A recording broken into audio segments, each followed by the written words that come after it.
come once again to discuss things.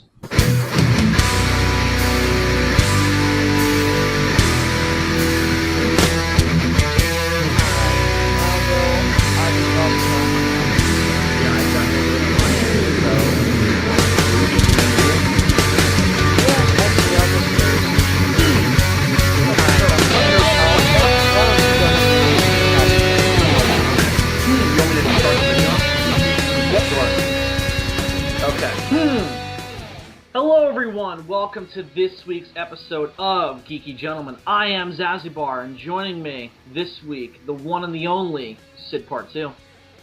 Hey guys, how's it going? Just me and Ian this week because Milan is doing things that aren't really that important except to him. So, don't feel any sympathy. And his family. Right, don't feel any sympathy for him. No, none whatsoever. He should be here, but he's not. Everybody give Milan shit on Twitter. Milan's just gonna get like all these tweets. Fuck you, Milan. He's like, what did I do? This is the week we become really popular, and Milan just gets swamped with tweets just like, fuck you, Milan. You're a fucking stupid-ass motherfucker. And nobody specifies why they think that about him. Oh, God. Yeah, pretty much. Just destroy Milan's soul. He's forced to leave Twitter.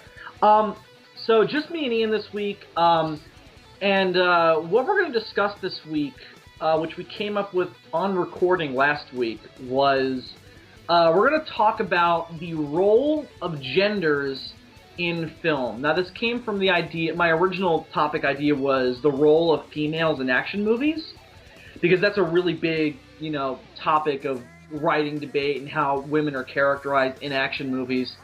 But, we got to get an hour and 15 minutes out of this roughly, and I figured we might have more places to go if we just generalize it to the role of gender in film. Or in narrative storytelling in general, even. Oh, I thought we were talking about sexism more, exactly than just gender. Well, I mean, that's part of it. And I'm sure sexism is the focal point, but I mean, we could even talk about, just like, I mean, sexism really is the core of the problem, though, with this kind of topic, you know what I mean? Yeah. Because the whole issue is, in action movies, very stereotypically, the woman is the hostage who the hero has to save, and then the hero gets the girl in the end. That's the basic stereotypical situation. And I don't know if you've seen much of Batman Brave and the Bold. I've seen a fair amount of it. Did you see the one cameo that Wonder Woman got in that? I saw the opening segment. Well, yeah, that's all she gets is just one opening segment in the entire series. I just love it because Batman and Steve Rogers are like trapped. Steve Trevor. And then Wonder Woman comes in and kicks all the ass and then leaves with Steve Rogers, but she's like holding him in like the cradle position. Right. And he even kicks out his leg and does the very girly thing. Yeah. And Batman's just looking at him like, you fucking pussy. It's just a really fun turn on the trope. I agree. I just love that scene because Steve is just waiting for Wonder Woman to save them, and Batman just starts trying to escape without him. I love Brave and the Bold for that. There's so many fun things they put on their head, and that show just has a lot of fun with it. But I wanted to talk about this mainly because we're both writers in some sense or another, and I'm currently working on the sequel to Werewolf of Carl Place called Mountain Walker, and there's a prominent female role in it. And when it comes to writing females in action movies, I always have this, or whenever I think about it, I always have this concern in the back of my mind, like, I don't want to be like the rest of them. I don't want to make that movie where, in this case, William Stone has the woman cradled on his arms and, he's fucking fighting a werewolf at the same time, which is, by the way, that's not the plot of Mountain Walker. But I don't want to... It is. Yeah, it totally is. Bill's just going back to the well, It's man. the exact same story, just in a different... No, it's not even in a different setting. It's just a remake of Werewolf of Carl Place with a different title. But it's a thing I've been having in the back of my mind because I don't want to do that. But then the other side of that is you don't want to make them another kind of stereotype. Because remember back in the 90s how there was this bizarre swing where females, some of them in action movies, or really in any drama, in an attempt to not be stereotypical, became these really unlikable bitches. There's that, and they also just became these really oversexed, just ridiculous, feminazis. Yeah, exactly. Like they're almost, remember Barbed Wire? The oh god, Pamela Anderson fucking superhero flick, or barely a superhero flick, based on a comic. And that was the problem there. She was like, I mean, she was a female stereotype fighting a female stereotype. It was fucking weird. Because she's this cold, heartless bitch who's trying to come off as heroic, who's literally just a cold, heartless bitch just going around killing dudes. And that's not likable. I mean, because the thing is that a lot of these female characters who, in action films mainly, that's really the core of the issue, I feel, is when they do try to break the stereotype, not make them the damsel in distress, because that's really the core of the issue as well. It just comes off as like, I can see what you're doing, and I don't like this character, so I don't care. Yeah. I agree with you to a certain extent. There's probably, I think, the best quote about this entire subject is by George R.R. Martin. He was in an interview, and the person asked him, well, you are said to be one of the best writers of female characters. Can I ask, what is your secret to writing female characters? And George says, well, Game of Thrones writer, by the way. Right. George says, well, it's a very odd thing. I do something that a lot of other writers don't do, but I think about them as people. Yeah. And I think that's again, that's the really big core of the issue that, I think I've tried to keep in the back of my mind while writing Mountain Walker, because, again, that's the line. You don't want to write the classic damsel in distress stereotype, but you don't want to write the bitchy, feminazi other stereotype. There are two sides of the poles there. And I think that's really it. You got to find a balance where you're writing them as people. Mm-hmm. And I think that's where that's another big thing. It's like we have so many male writers who dominate these genres, and a lot of them don't think that way. Yeah.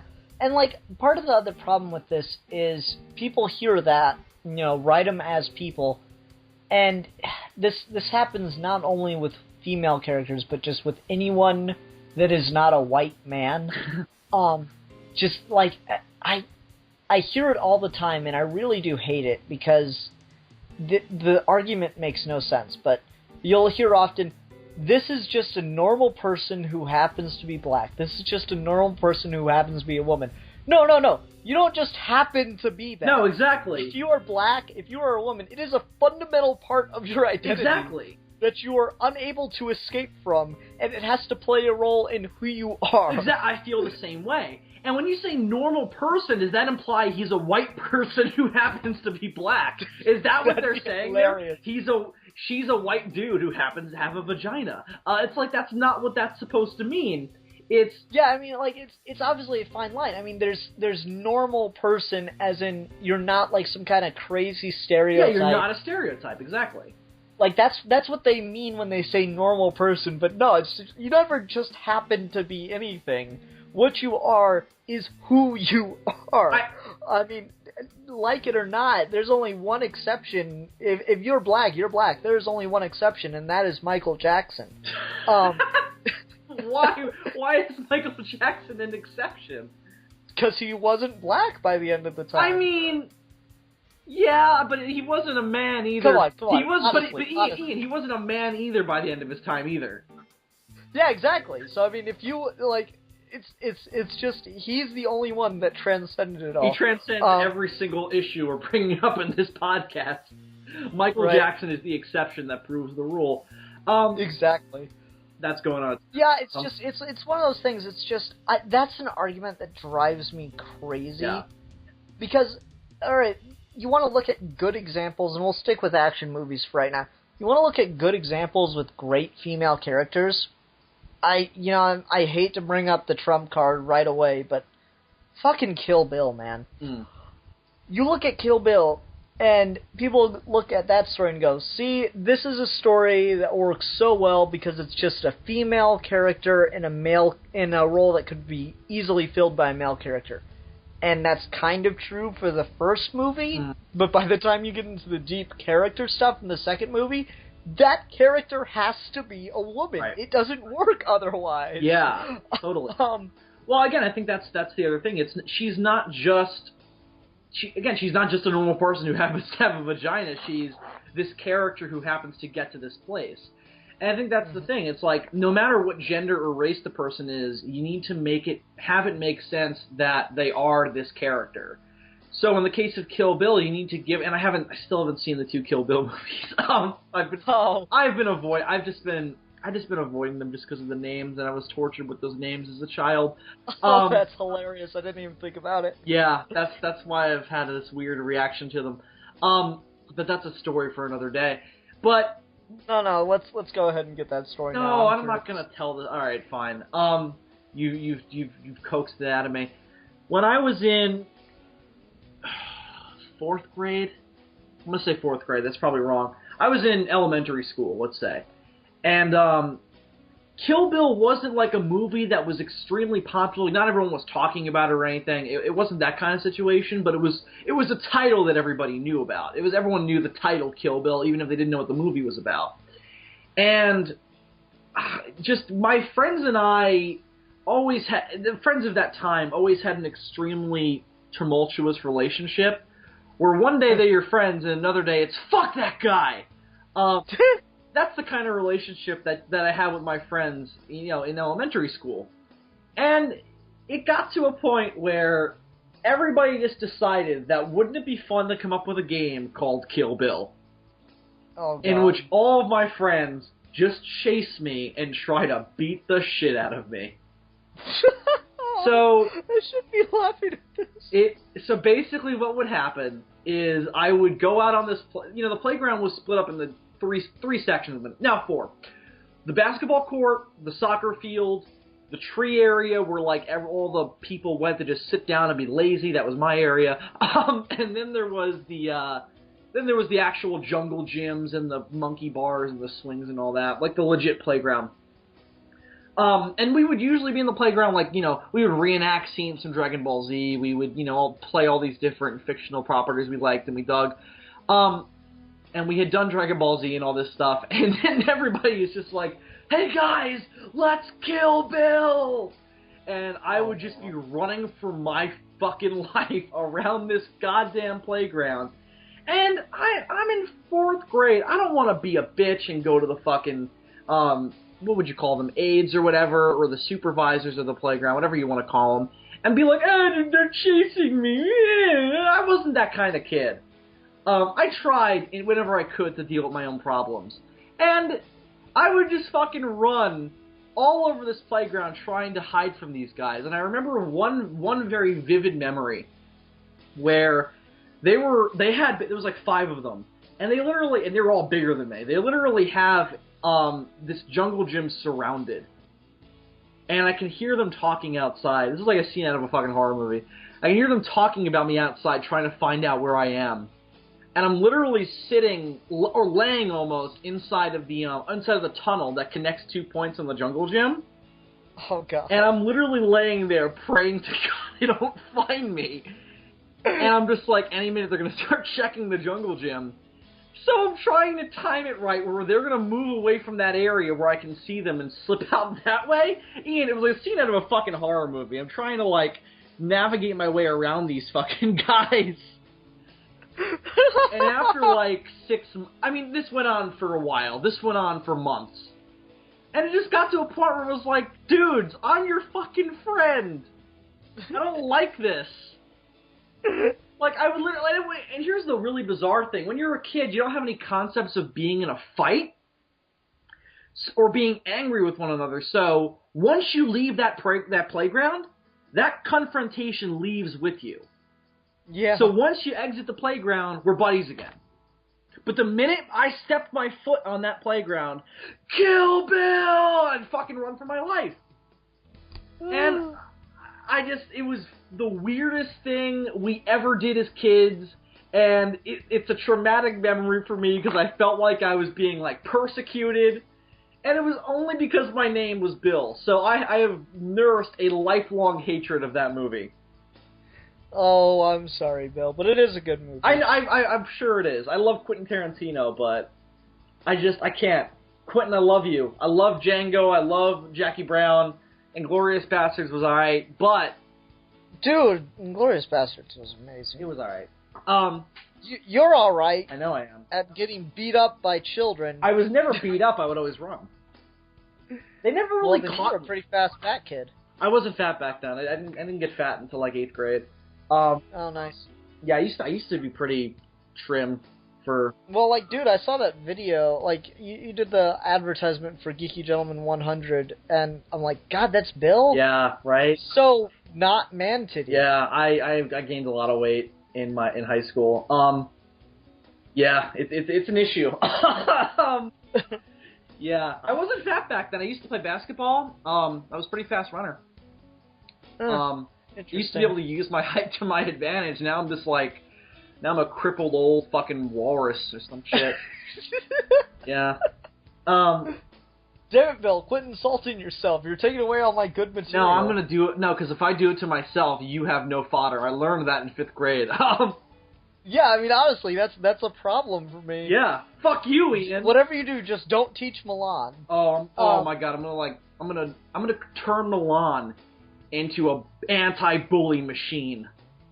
Oh god. I'm just gonna turn him into a self-defense fucking master. And he is gonna be able to own you. Or own himself so you can't own him. Nah, I mean, I'm too clever No, for we're Milan. knocking you down, Ian. We're taking you down! Dude, I'm way too clever for Milan, and you know it. Milan would probably be like, no, he's fine. I don't mind. I'm reasonably sure he gets off on it. We're pretty sure.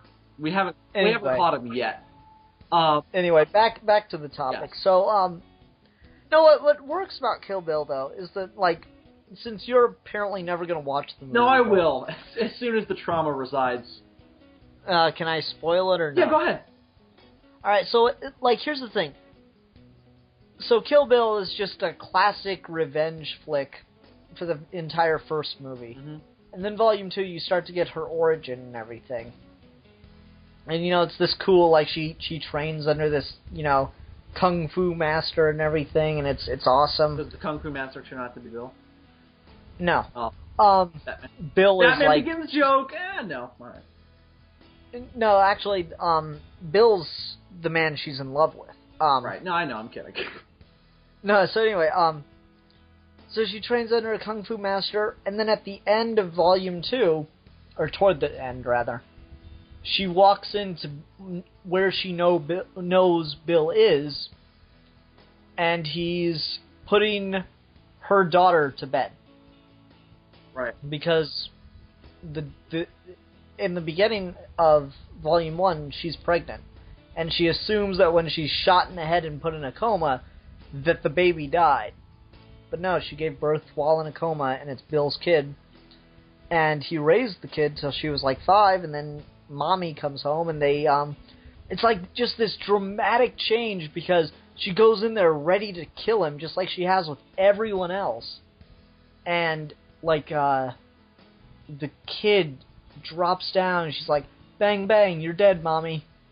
And Bill goes, yeah, Mommy, you're dead. Oh my god. And she's like, oh no, and she falls down, and she just turns into this really loving mother. Oh my god, what?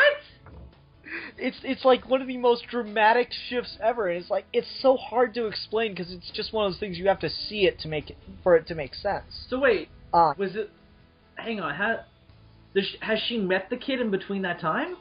No. How does the kid know it's her? Because Bill told her. Oh. Like, it's just, like, there are pictures of her around the apartment and everything. It's weird. If I remember correctly. It's been a while since I've seen Kill Bill. Does she end up killing Bill? Yeah. Okay. And that's what's so dramatic about it. They spend the rest of the afternoon playing with their daughter, and she, like, reads her a bedtime story and everything. And then they're sitting there having a conversation, oddly enough, about Superman. Yeah, I've seen that scene before, yeah. Yeah, oddly enough about Superman, and then she kills him. I love... Because she has to. She can't not kill him at that point. And it's such a weird twist because it's like this automatic, like, dramatic, yeah, fuck yeah, kill that bastard, he shot you, and all of a sudden you're like, no, you can't kill him. You can't do it anymore. Right. It's such a, like, great dramatic turn. That's something I love in action movies is when they give the villain stakes of his own. They don't do it very often, which pisses me off. Like they've never done it in a Bond movie, which I really wish they would because I think it'd be a really cool idea. You know, I had an idea the other day of like something that might be really interesting in a Bond movie, and I just wanted to throw it at you and see what you thought. This has nothing to do with gender in film, but sure. So like, has Bond ever dealt with like an environmental terrorist? Yes. Okay, like, but were they like a crazy person kind of thing? You know, whenever they do it, it always turns out to be for another reason. Yeah. Like, here's the thought I had. What if Bond was dealing with like an environmental terrorist that was planning to do something that would not necessarily kill people? Like, there might be some deaths from collateral damage, but it's not intended to kill people. It's just intended to, like, you know, let's say, just because, fuck it, I don't feel like coming up with a better example. It blows up every oil rig on the planet. Okay. In one button, you push it, it blows up every oil rig. Mm-hmm. And, so here's my thought is, what if Bond was about to stop this guy because he thought it was going to kill everybody? He's like, no, we've made sure that no one will die from this. Mm. It has to be done. That the world is choking. Everyone's going to die if we don't do this. Mm. And then Bond, like, you know, puts him out, like, takes him down, handcuffs him, whatever. And then he just, like, looks at the button for a long time.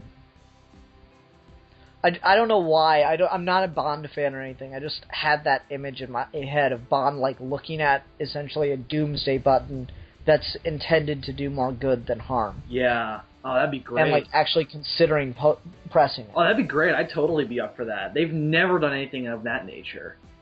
Yeah, that just occurred to me the other day, and I thought I'd throw it at you. Oh, I'd totally be down for that. That'd be awesome. Yeah, whenever he's dealt with environmental threats, it always turns out to be for another reason. And whenever they, like, the only time it doesn't is when the person is doing it for selfish reasons, like in The Spy Who Loved Me, or no, not Spy Who Loved Me, in Moonraker. What's his name, Drax? Drax is trying to demolish the world, go up into space, create his own version of Noah's Ark with, I believe, sea creatures? It's a terrible movie, don't worry. And it's an environmental terrorist in a way, but again, he's doing it because he likes sea creatures better than people. So he's never... Well, then I've got a Cthulhu action figure that he's going to watch. Yeah, we got to give that to him. Yeah, Moonraker sucks, don't watch it. But yeah... Dude, I want a pet octopus now, and my mom will not get me one. Did you know that Ian Fleming was obsessed with octopuses? Or octopi? Well, I'd figure if he's going to write something called Octopussy. Yeah, the octopus's name... Have you seen the Monkey and Apple parody they did of, like, the behind-the-scenes Connery Octopussy movie? And he's like... It's supposed to be just, like, bloopers of Sean Connery between takes. Connery was in Octopussy. Well, in this version he was, okay. I guess. Alright, fair enough.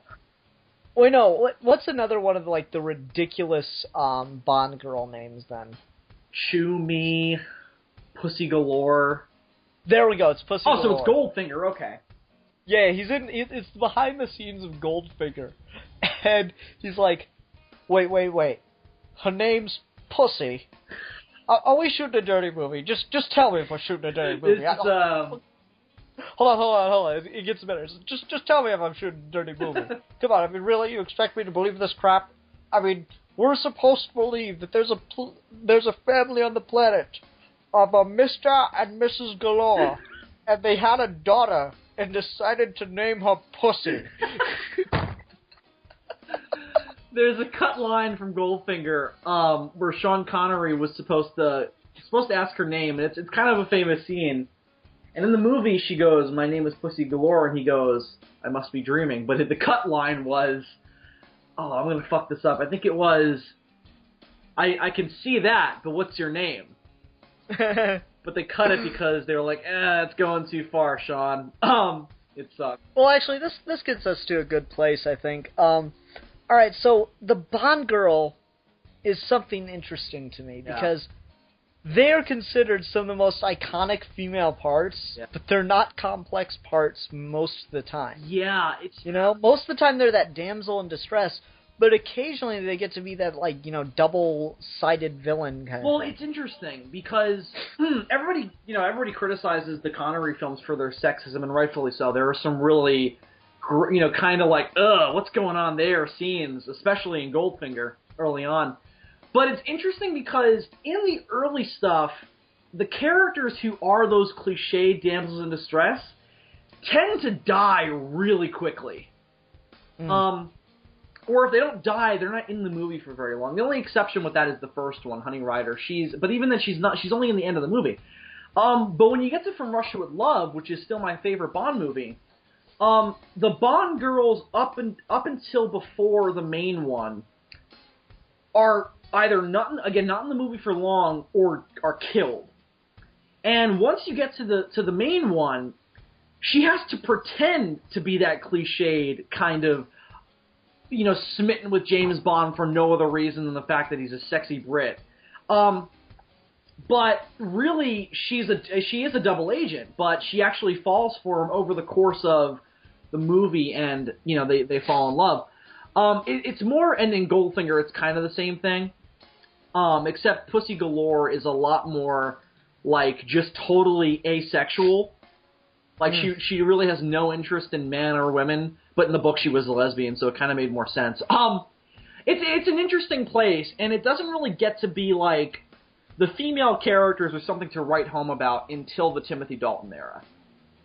Because that was the point where they're like, well, women are, people. Not only that, heavily active in these sorts of situations as not femme fatales, as just agents. So we got to account for that.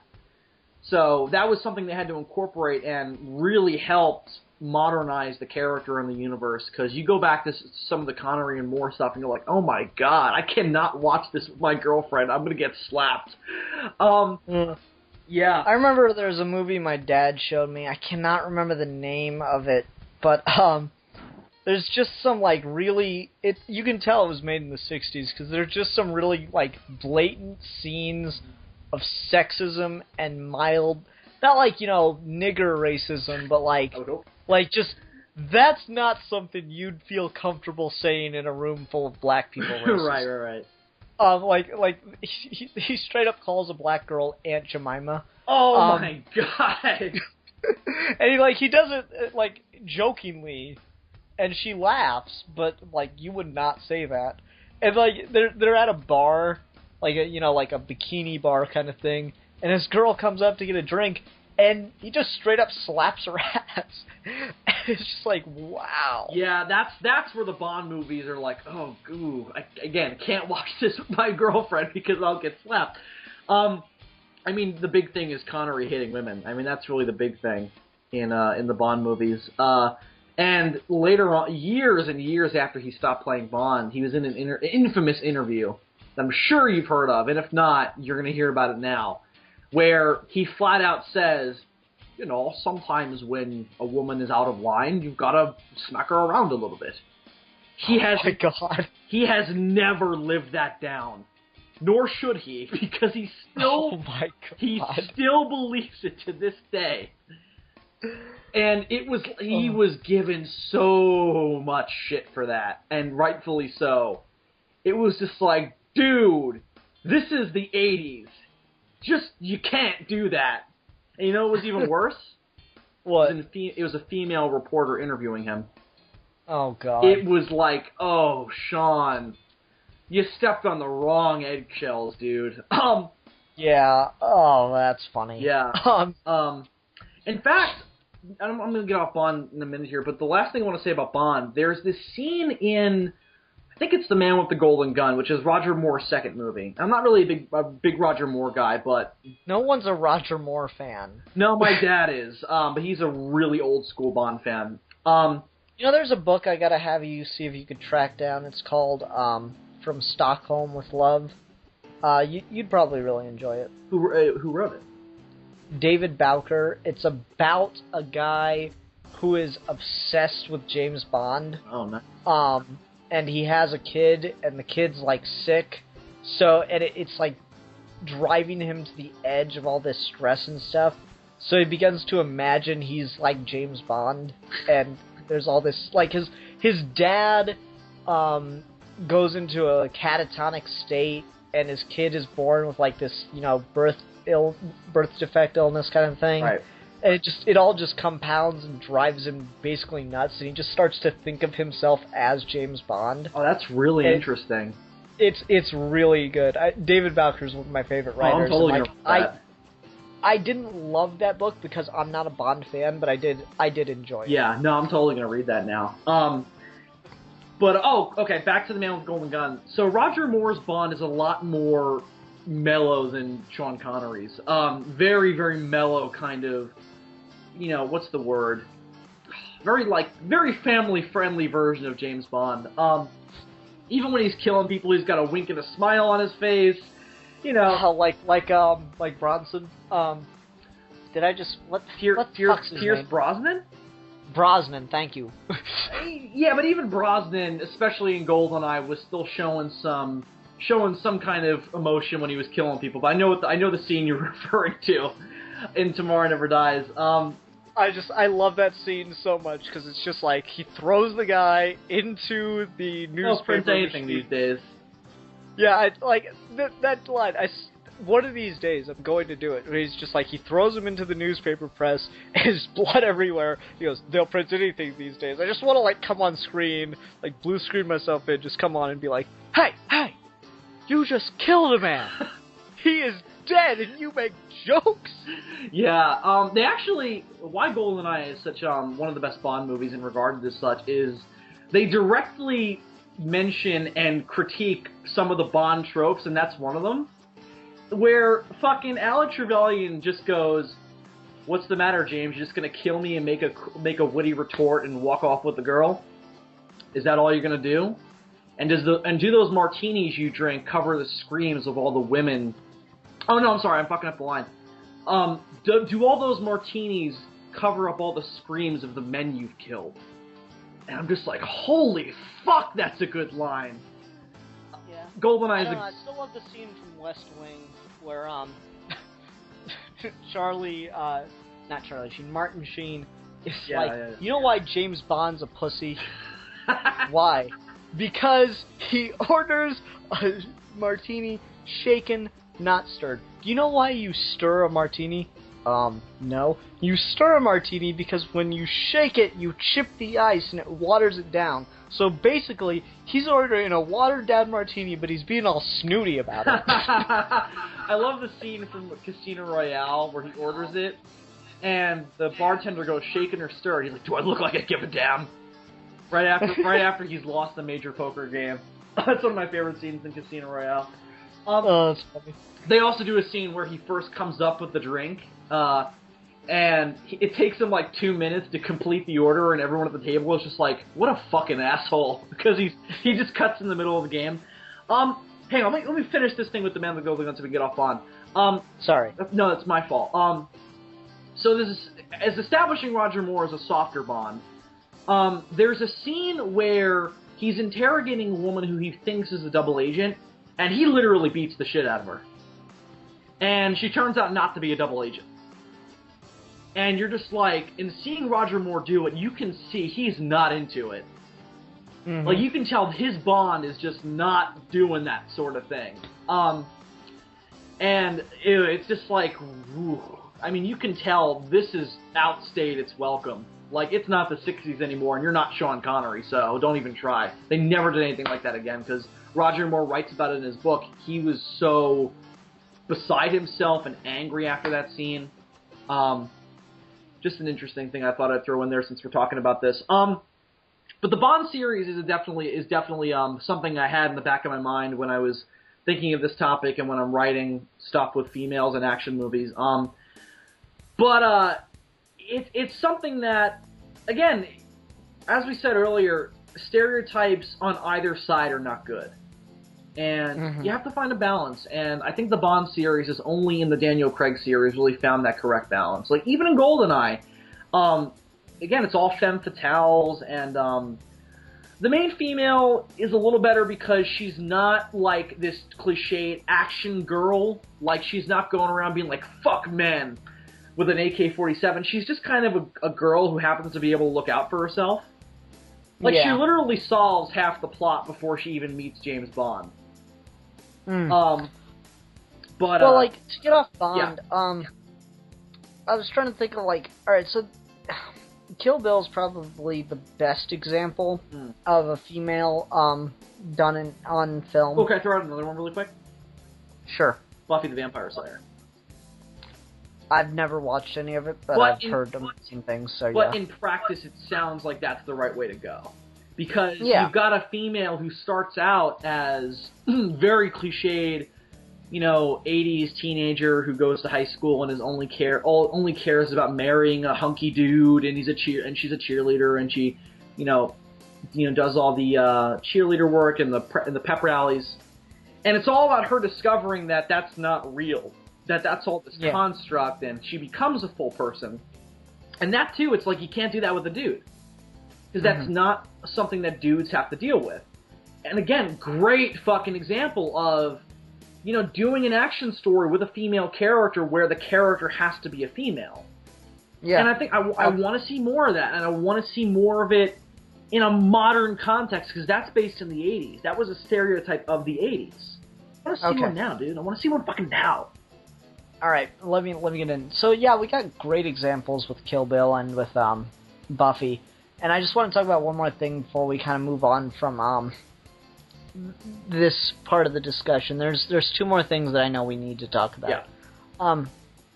So those are the two, like, golden examples of females in fiction, or in film, I suppose. And I don't know. I mean, there are other females in fiction. Death is a good example from the Neil Gaiman works. And Cersei Lannister, or just anyone in the Game of Thrones universe, is good for television. Definitely. But let's get into what the fuck doesn't work. And the example I'm going to use, Catwoman. Oh god, yeah. Because like they're trying to kind of do that Buffy thing where it's just this sweet little innocent, naive girl. And then she, like, becomes empowered or whatever. Yeah. But it's so... I don't know if stereotypical is the right word, because it doesn't fit any stereotype. It's just obvious, bad. Though. It's too obvious what they're trying to do. And the worst thing you can do in fiction is be obvious with what you're trying to do. Because you're showing your hand as a writer, and as a writer, and as kind of a magician of weaving narrative, you never want to show your hand. So that's the problem with that movie, is that it's so fucking obvious what they're trying to do that the audience gets taken out like, oh, okay, great, they're trying to make her empowered and she's comfortable with her sexuality and all this horseshit. And it comes off, I don't know if stereotypical is the right word, it comes off as forced, I think is the best word for it. Yeah, I'd agree with that. It just cracks me up.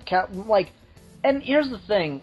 Like, everyone keeps trying to do Catwoman as, like, this, anti-hero thing. Like, no, don't fucking do that. Give me a Catwoman book or a Catwoman movie. I would love to see a Catwoman movie. And it's a fucking heist movie. Yeah. You know how cool... Or, a book where all she does is come up with clever ways to steal shit. And have to deal with superheroes. Yeah. That would be so cool. Yeah, definitely. And, I mean, you can make her... have that relationship with Batman where it's kind of, riding a line between her being amongst his rogues gallery and being amongst his allies, but at the end of the day, she's still a fucking robber.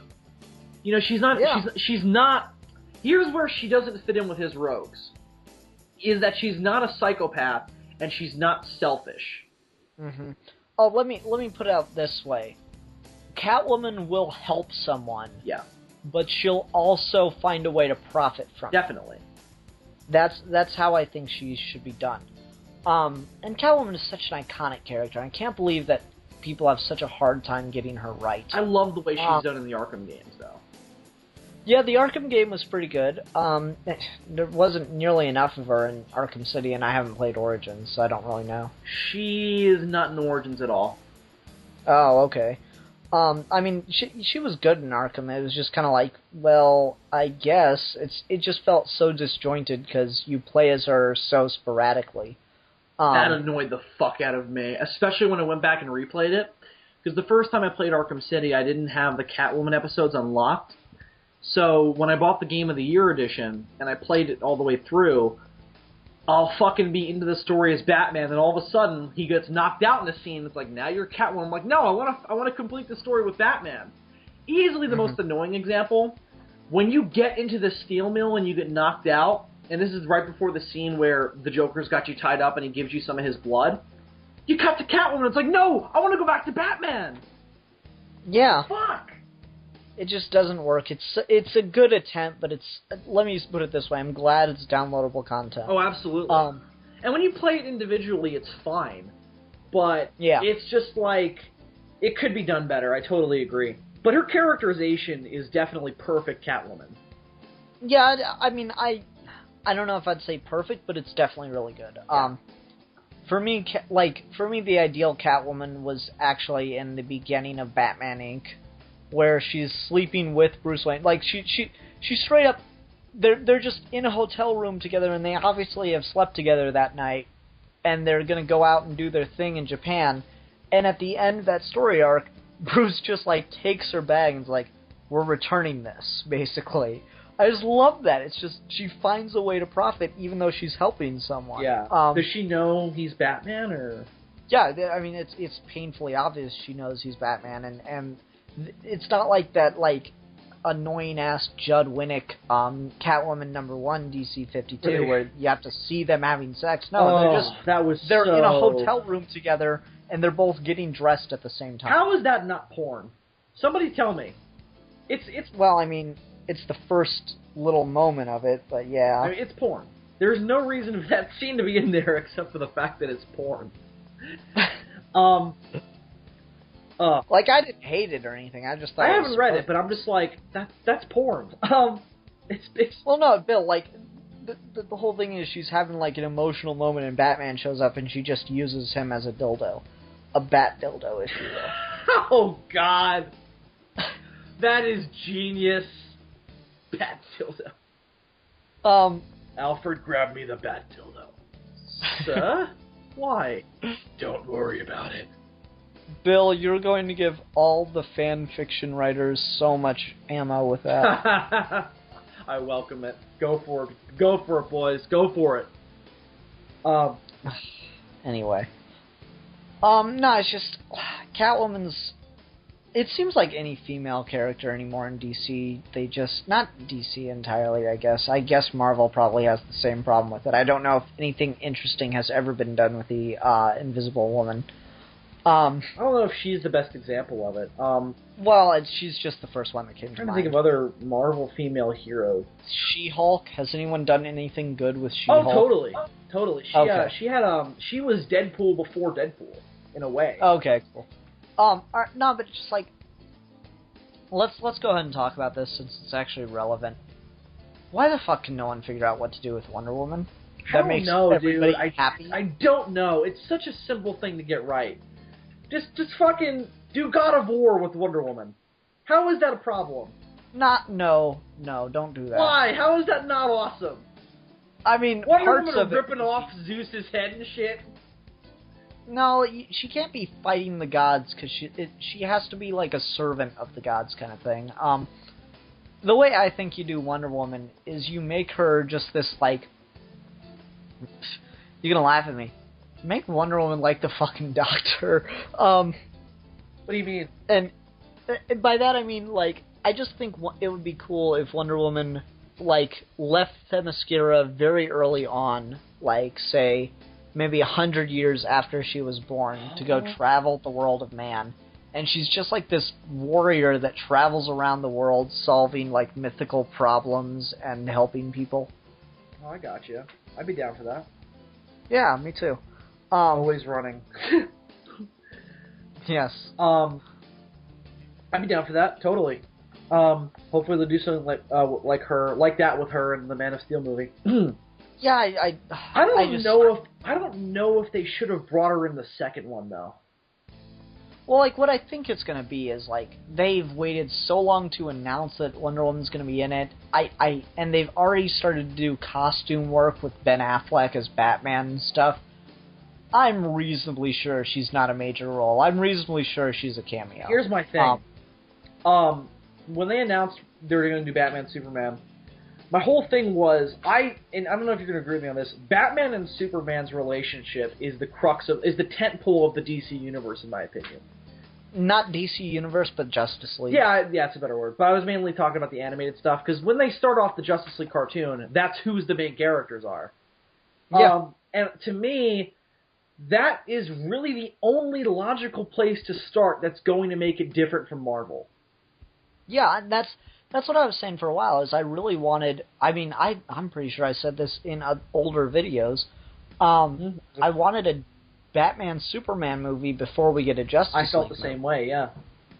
And I think it just makes sense because their relationship is paramount to everything else. Exactly. And it was also... yeah. That's why I think Wonder Woman's probably just going to be a cameo. Yeah. My only thing is we're not sure how much they've shot so far. Like, I know bats and suits are going to be the main focal point, but I mean, have they even started principal photography yet? I don't know. I doubt it. I mean, I saw an interview with Kevin Smith and Zack Snyder where Kevin Smith said that they were in Bruce Wayne's apartment, on the set of Bruce Wayne's apartment, and Zack Snyder was like, "No, we're not. No, we're not."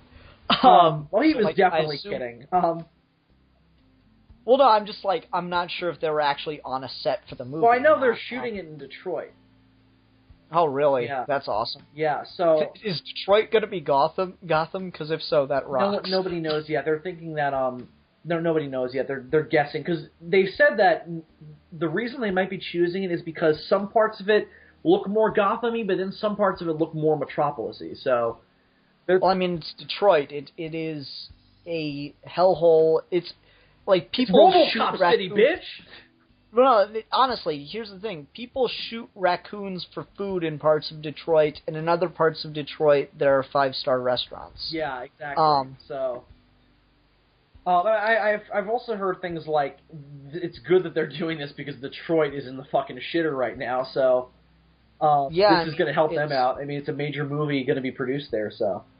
Well, like, Detroit shot themselves in the foot, honestly. My dad lived just outside Detroit, so this is why I know this. Detroit was having, like, so much success because they loosened their tax code so that it was very, very cheap for studios to shoot there. Right.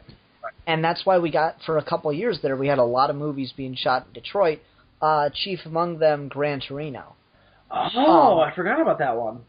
Yeah, a lot of movies were being shot there, and people were really loving it, and it was really starting to, gentrify Detroit again. And then what happens? Elections, and the dumbasses fucking jack up the tax codes, and everybody pulls out. Yeah. Ugh, what idiots. And now people are shooting raccoons for food. Yeah, I mean, I'm not lying. That happens. Oh my god. Like, here's the thing. Like, you know me, I'm much more of a liberal person, but there's certain things that you don't want to tax. Right.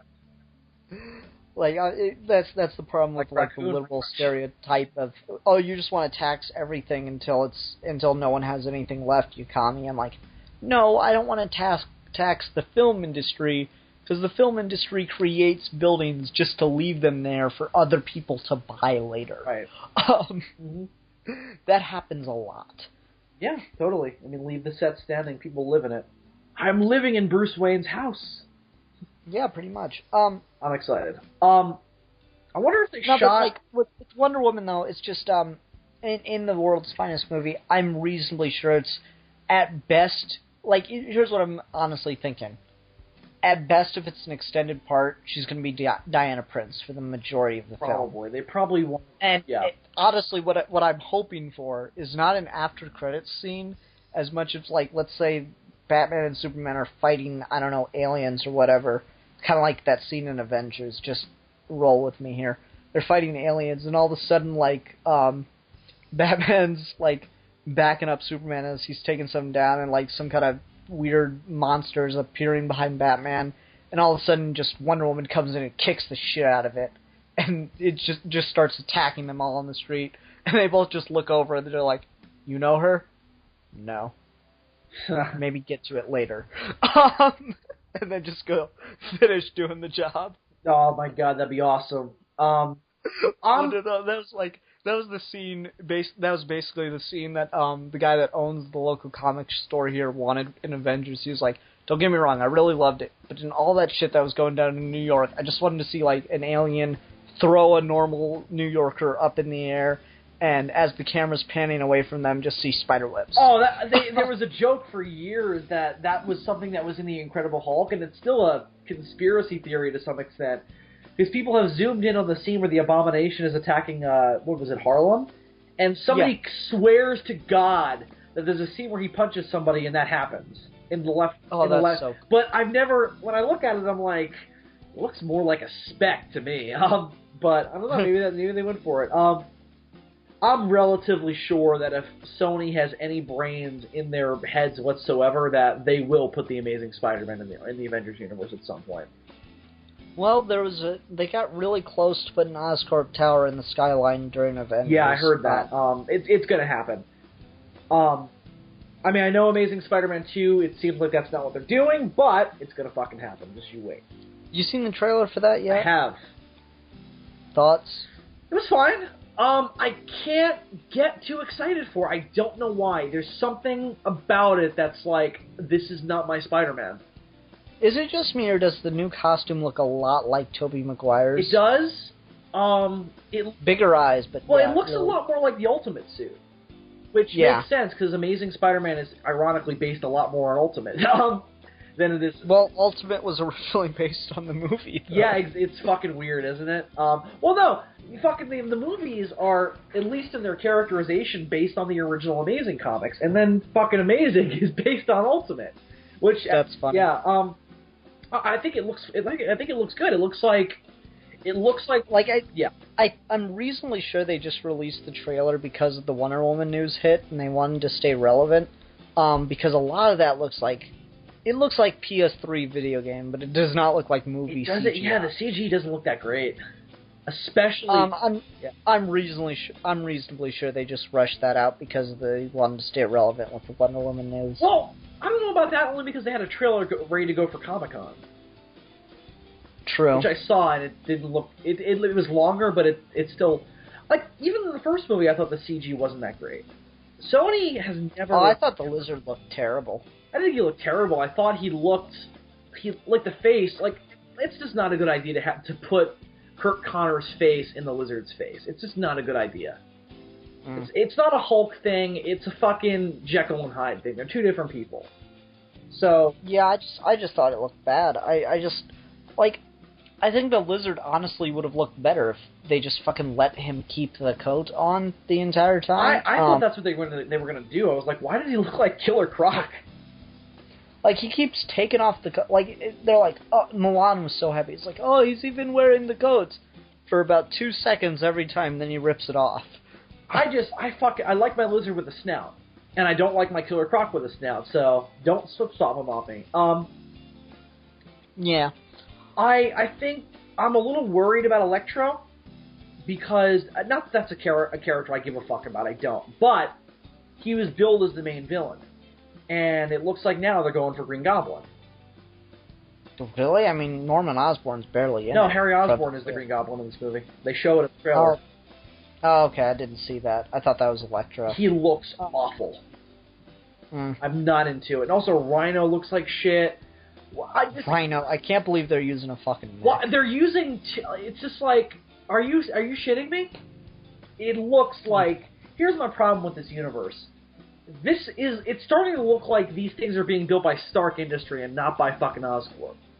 Because that's the difference. Oscorp is biotech. And Tony Stark is Robotech. Yeah. And I agree. That would be a great distinction if they actually fucking bothered also, with here's it. my other point. The Green Goblin makes a lot more sense and is going to look a lot less dumb than the original if you fucking do him as a monster, not as Ultimate, because that was stupid where he looked like the Hulk, but give him a fucking transformation face, not a fucking mask, not makeup. Give him a real mutant face, and it looks like that's maybe what they're doing, but he's wearing fucking robo armor, and I'm just like, this is not what Oscorp is supposed to be. Mm-hmm. Like, I'm cool with the Green Goblin having weapons, but I don't need him wearing armor. It's just a weird area. I'm sure I'm gonna like it, but I can't get into this franchise, and I don't know why. All right, did you have anything else you wanted to say about Wonder Woman? Not particularly. I don't get why it's such a hard problem. Like, it's such a great premise for a character, and the only thing I can see holding her back as a character is the same thing that sometimes holds Superman back, and the fact that she is immensely powerful. But it's not that big a problem, because, I mean, she's actually an interesting... No, I don't want to say that, because I don't want to get to all the Superman fan hate. She's not, like, the same level of powerful, because the thing is, you can actually, kill Wonder Woman, potentially. Right. She's just such a fucking good-ass fighter. That's what makes her interesting. You can that's the reason. She blocks bullets, because they don't bounce off of her. Right. Like, if you shoot Wonder Woman, get past the thing, she'll bleed. Right. Right. So it's actually possible to kill the bitch with a bullet. Right, but I mean, she's still a demigod to some extent, isn't she? Depends on the continuity. The current continuity, she's actually a literal demigod, daughter of Zeus kind of thing. And a lot of people don't like that, like Manos. I don't hate it just because at least it's doing something new and it's at least trying. There are parts about it that I really like. I mean, she just became the goddess of war. The goddess of whores? War. Okay. W-A-R. Okay. I want something to come out that'll make me care about Wonder Woman. I mean, give the new stuff a try. It's not terrible. I mean, read the first 2 to 3 issues. Yeah. Which is why I'm kind of excited that they're doing this whole thing where they're bringing in different characters in Man of Steel. Well, really, what I'm hoping for is that they'll just bring... I said it a while ago, I really want the Justice League movie, once they do get to it, to just be there, no, origin stuff with how the team formed. Just, we're fucking Justice League, we're here dealing with an issue right now. We don't need... you could really... Just think about how cool that would be. You could open up a Justice League movie with the ending scene from Avengers. Absolutely. Well, what if you ended one of the Man of Steel movies, or one of the other movies they're doing, with that plot building, and then that plot ends in the opening of Justice League? That'd be cool, I guess. I don't know, I just think it'd be cool if, you have Man of Steel 2 end with Batman, Superman, and Wonder Woman deciding that they're all cool with each other. And then you just go straight to a Justice League movie, and it's just all of them, you get no context. Just your opening credits, Superman is straight up, ripping open a giant robot, and Batman's, throwing batarangs at it and shit, and just everyone's attacking it. And that's all the context you get as this awesome-ass fight unfolds. I don't know why, but when you said they're all cool with each other, I just thought of the scene where, I forgot what this is from some fucking PSA, where the ending was a guy walks away from a kid in the locker and goes, "Hey, Jimmy, Jesus, man." And it's they point at each other all 90s and shit. So now I'm just imagining, Clark walking away from Bruce, and, Bruce walking away from Clark in the Daily Planet, and he goes, "Hey, Clark, Jesus, man." Ding! Yeah. That's the ending. No, I think that'd be a cool way to do a Justice League movie, is just start it out where there's no origin or anything. They're just all buddy-buddy. Right. No, but, because actually, I mean, full honesty, that's the least interesting part of the Avengers movie, is them all, getting together onto that damn boat. Well, at least they didn't fucking introduce all the characters in one movie. That's true. I mean, I guess... I do want to know how the team got together, though. I guess you could do it as, a subplot, but I honestly don't think you need to with Justice League. They're just kind of it's just Justice League. It's just always been there. They're just justice, man! They just want justice! It's just the Justice League has kind of always been around in my mind, so... alright, so getting off of Wonder Woman, and I guess just we'll stop on women, sexism isn't just a female issue in film. It's definitely predominantly female, but it affects men, too. In a different way, though. There is definitely a male stereotype that persists in film, but I don't know if you're going to agree with that, is it always tends to be the supporting characters that get the worst of it. How so? I think the worst example of it is either the ex-boyfriend or the competing lover for the girl. They always seem to be overly wholesome or overly just bland. And it's not a character thing. It's almost just like men can't be interesting. Which sounds weird unless they're the protagonist. Like, you know what I mean? Like the guy who wears the fucking leather jacket over the button-up shirt. He comes to the girl's door. He's like, "Hey, Susie, are you ready to go on an adventure in love?" And it's just like that shit annoys me. Bill, I just got to tell you right now, I'm pretty sure all our female viewers were just moved to tears by those beautiful romantic Hey, words. Susie, and that you gotta go find yourself a woman and say that right now, because I guarantee you, man, those panties will go even if her down. name isn't Susie. Hey, Susie. Yes, even if her name is not want to go on an adventure in love? My name is Alice. And she'll say, "No, Bill, I don't want to go on an adventure in love, because right now my panties are around my ankles." That is an adventure in love, Susie. My name's still not Susie, but it's okay. My name's Brooke. He's Okay. clearly high, so it's fine. We're just no, it's just I guess I kind of get where you're coming from. For me, the male stereotype in most films and such is just like the ultimate, no nonsense kind of guy. The one where it's like, oh, fuck feelings, That's a big problem too. Yeah. It's such a weird thing that men are supposed to not emote. Yeah, it's very annoying. Like, it's gotten better over the years, definitely. I mean, but it's just there's still that stereotype that exists, and it's, I don't know. I totally agree with you. It's this, and it's a stereotype that people, again, especially women who, not feminazis, but people, women who, they're fighting for the female cause. And whenever, a dude brings up, like, oh, this male stereotype bothers me, it's like, oh, yeah, you've got it hard. Well, it's like, no, I don't have it hard, but I can be annoyed. Yeah, it's like, I mean, I'm just not allowed because to it's cry. not as big a problem for me as it is for you doesn't mean I can't have an issue with it. Right, like, you're almost prolonging the stereotype of going, I'm not allowed to feel something for an issue I have. Like, I'm not allowed to be angry, too. And I totally agree with you. It's like, the classic macho man is just like, hey, guys, let's go beat up this drug dealer and not feel anything. And it's just like, well, you do. It's just like, I'm trying to think of a good example. Okay, I'm going to use a very recent example. When I got home from work tonight, my mom and my grandmother were watching a Colin Farrell action movie.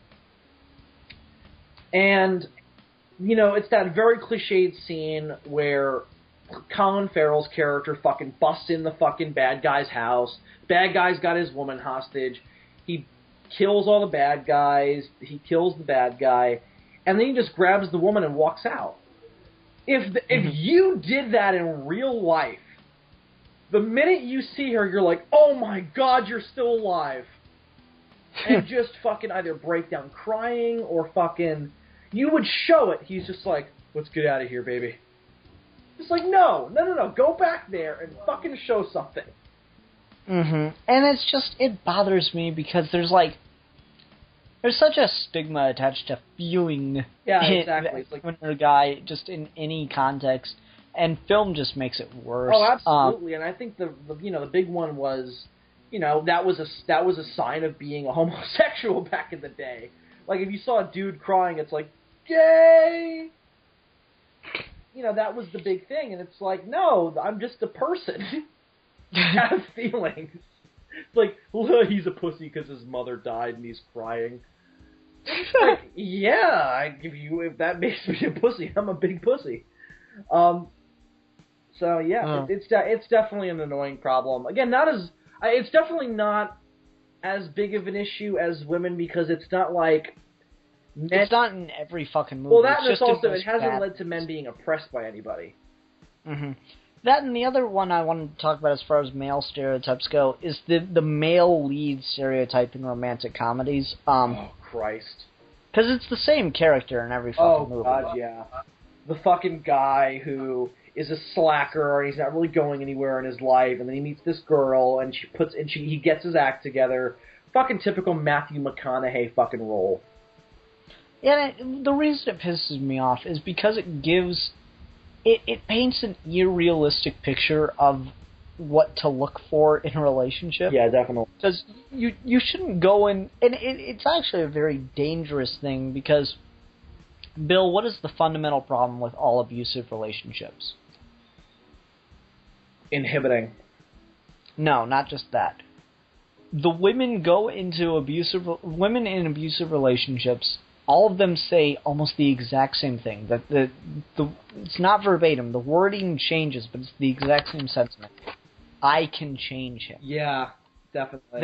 That's the problem. Is these movies set up the idea that everyone like that it sets up the idea that a person will enter a relationship to be changed by the other person, and often that's from man will be changed by the woman into something quote unquote better. Right. And that's not going to happen.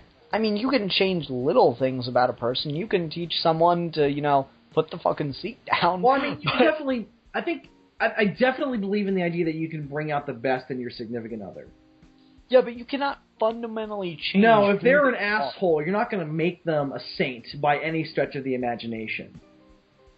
Yeah, I mean, you can make them nicer to you. You can make them try harder, but you cannot fundamentally change the person that they are. And that's the thing is, every single male character in these romantic comedies fundamentally changes who they are. Right, they put on a blazer, they go to a job interview and get a fucking high-paying job, and they're able to fucking elevate themselves out of this situation because the woman changed them. Mm-hmm.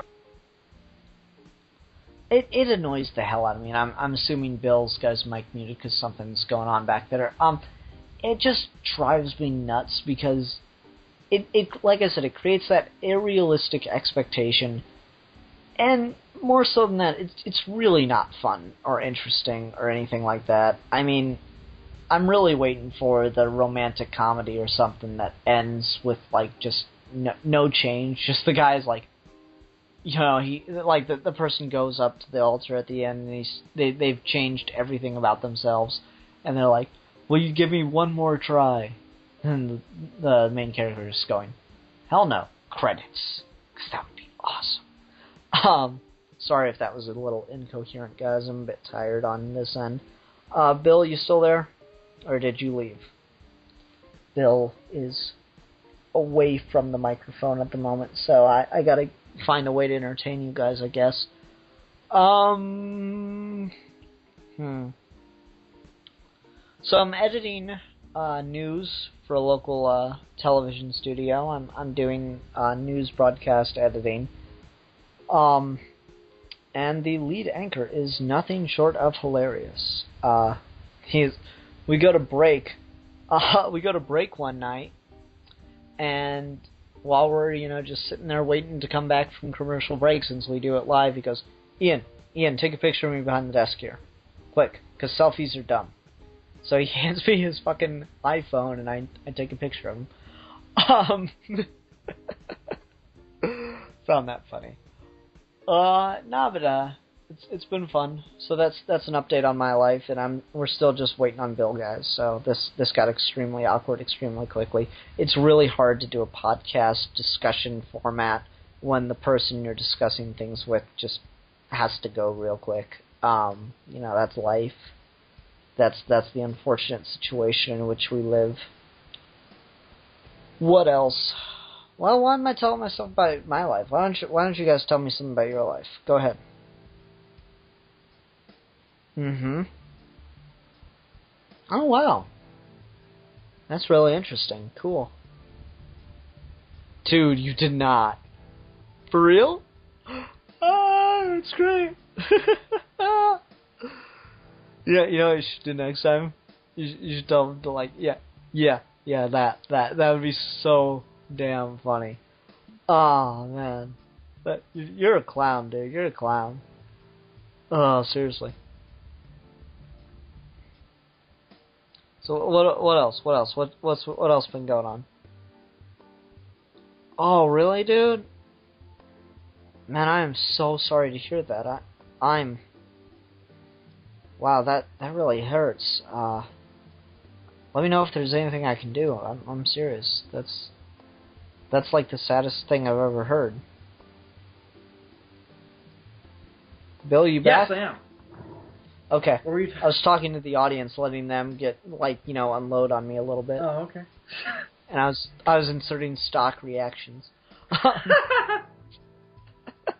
Sorry, guys. My house is a fucking insane asylum. It really is. I apologize. I am back now. What were we talking about?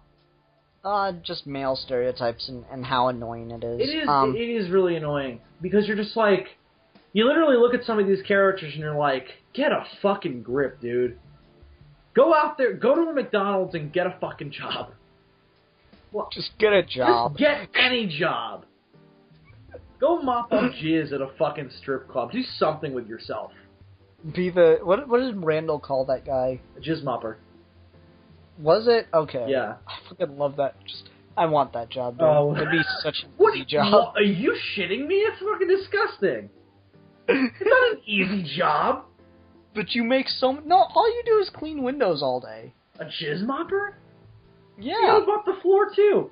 Did you read the first issue before Watchmen Rorschach?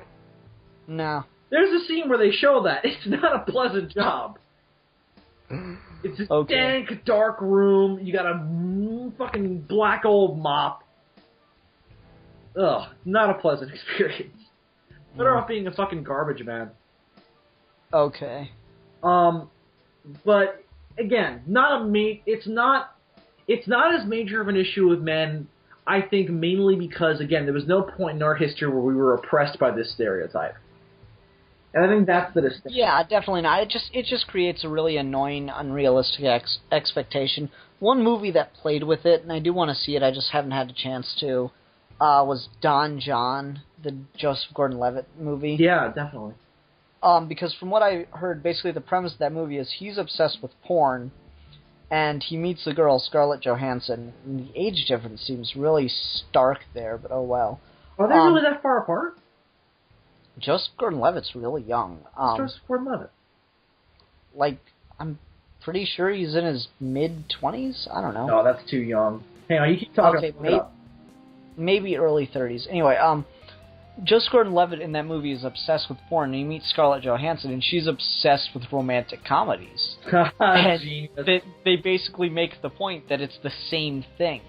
And it really is. No one ever really has the balls to mention it, but it is. Romantic comedies are just more accessible porn. Oh, absolutely. Absolutely. And they have equally bad story and acting. Yeah. Hang on. Don't get me wrong, there are some things from romantic comedies. Scarlett Johansson is younger than Joseph Gordon-Levitt. Really? Yeah, she's 29. He's 32.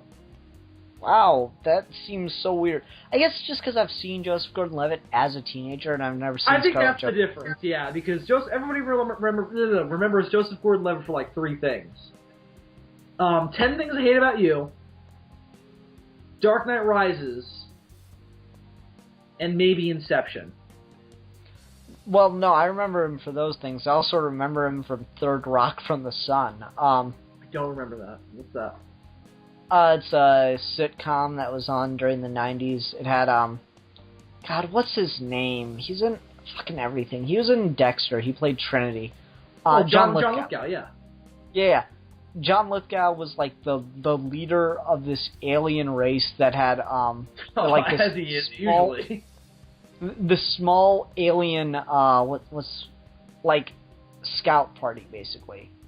And they took over human bodies and lived on Earth, and they're just all so fucking weird, and it's funny. And Joseph Gordon-Levitt's like took over the youngest one's body, and he's having to deal with all the hormonal issues of a growing teenager. Oh, I saw this. This is on Netflix. Yeah, Third Rock from the Sun. It's pretty good. I think I've heard of it before. I just didn't recognize the name. But yeah, that's an interesting spin on it. There is definitely ground for that male stereotype, but as we said earlier, there's a difference between pursuing a stereotype and turning that stereotype into a real person. Mm-hmm. And we talked about it with women, and it's definitely something with men. There are dudes out there who literally just sit in their basements and watch porn all day, and it's definitely an issue or a character flaw, or, you know... Well, Joseph Gordon-Levitt's character in Don John is like that Jersey guy stereotype. What do you mean by that? Yeah, Jersey Shore stereotype. Oh, God. Well, no, that's what makes it interesting. I know, but, fuck that show. Just fuck that show. There was one... I hate Godzilla Kingdom of Monsters. It's one of the worst Godzilla things ever published. But there was one good thing about it. The first time Godzilla fights Anguirus in that book, they do this talk show scenario where people are talking about what should be done with Godzilla. And there's all this stupid fucking political satire bullshit that doesn't belong in a Godzilla comic. And there's one pinnacle example of it until you get to the end. Why do we need to parody Jersey Shore in a Godzilla comic? Like, why? Just why? It's not necessary. And because the writer needed to fill space. And for like 5 pages, they're going into like all this detail about like how this show is deplorable and how it's not good for this generation of children. All this bullshit. That's true, but it's a Godzilla comic. This is not why we're here. And I thought Godzilla was just supposed to be allegory, Bill. Yeah, but this is an allegory. It's satire. I know. I'm kidding. Okay. But hang on. Let me get to the end. So fucking this goes on. And then the primary military character who was on the talk show, is running away from the monsters. Again, Godzilla and Anguirus are fighting in I think San Francisco, I believe, if I'm not mistaken. Either that or L.A. And they it must have been San Francisco because they destroyed the Golden Gate Bridge, I think. Anyway, so there's a bridge and they destroy it. And the military guy is escaping from the bridge, and he looks over and he sees the Jersey Shore people's limo hanging over the side. And Anguirus is just about to crush it. And they're just like, hey man, you can help us! And the dude lets them die. It is... I mean, I get it. I get what they're going for. It's fucked up, though, for the protagonist. It kind of reminded me of God Bless America in that way. Oh god, I love that movie. There's a strong female character. Definitely. And kind of a, again, kind of playing off a stereotype. And she does it in such a cool way, too, because she kind of does this double entendre stereotype. Bill, just my favorite line from that movie. Do you guys need extra napkins? Yeah. No, but my favorite part of that is, first she lies about being the troubled past stereotype.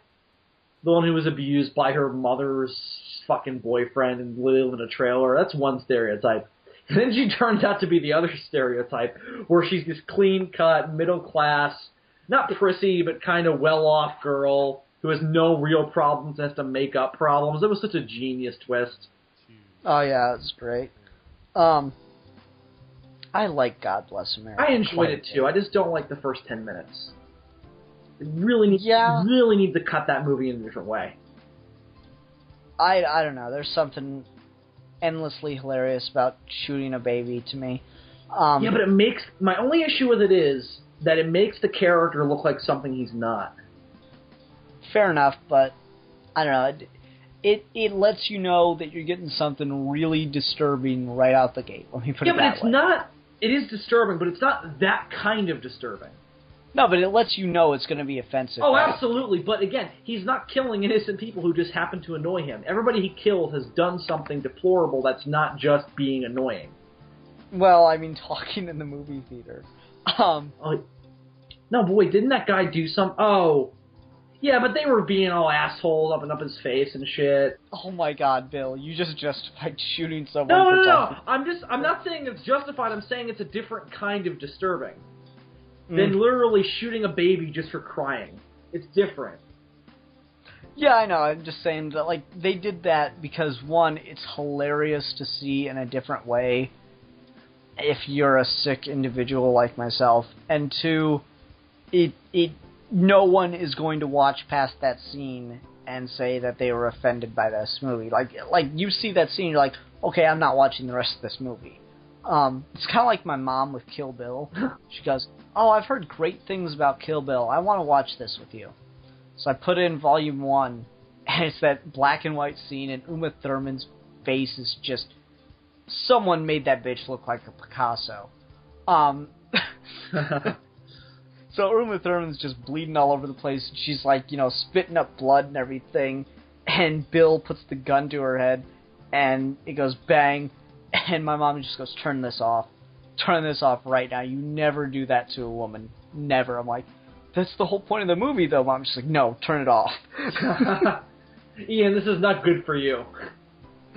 Like, you're right, but there's a message here. No. You're going to do this to somebody one day. No, I get you. But anyway, I'm about all out. How about you, Bill? I think we've run the mill on this topic. There wasn't, and I'm glad we got the time out of it, but there wasn't really a ton to say in detail because it's I think we kind of share the same thoughts on this. Yeah, and I was trying to get a member of the opposite sex on, someone that possessed a vagina, but that didn't pan out. No, we tried multiple opportunities. We tried to we pursued many vaginas. We tried to cut people's dicks off, but they just saw that as mean, so that just doesn't count, apparently. Yeah, apparently that's thanks, Obama. Yeah, fucking Obama. Anyway, apparently that's against the law. Who knew? Thanks, Obama. I love that line. My boyfriend tried to stick his dick up my butt. Thanks, Obama. What's that from? Jenna Marbles is nothing short of hilarious. She just did a whole video where all she does is say thanks, Obama, for all this random ass shit. And it perfectly epitomizes the people that say that. Anyway. So, next week we got a review week, Bill. You have nothing? Well, I mean, I can think of some stuff. I thought I had something we should review that I forgot. It feels like it's been a while since we've done a comic, not counting the live show. We did, Transmet was the last one. Yeah. How about the first volume of Punisher Max, Kingpin? By Jason Aaron. How many issues is it? It's a small trade. Alright, let's do it.